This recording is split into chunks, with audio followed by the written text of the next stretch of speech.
हर्षवर्धन, आता पोवाड्यामध्ये आपण पद्यामध्ये गाणं गातोय है ना, पण आता पद्यामधनं आपण गद्यामध्ये जायचंय आणि त्यामधला मधला जो प्रोज आहे, प्रोज काय ते आपल्याला तुला बोलायचे आहे. ते कसे बोलायचे आहे तुला माहिती आहे का? सांगू मी.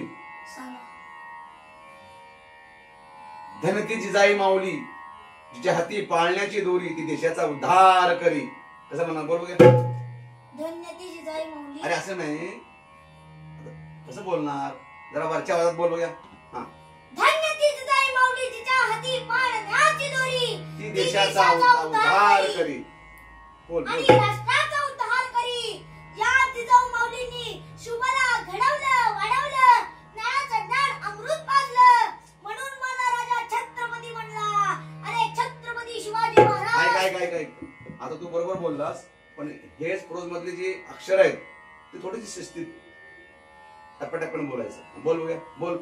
धन्य ती जिजाई माऊली, जिच्या हाती पाळण्याची दोरी, ती देशाचा उद्धार करी. आणि राष्ट्राचा उद्धार करी. आणि ह्या जिजाऊ माऊलींनी शुभला घडवलं, वाढवलं, ज्ञानाचं ज्ञान अमृत पाजलं, म्हणून माझा राजा छत्रपती म्हणला. अरे छत्रपती शिवाजी महाराज तरी कोणाला म्हणायचं?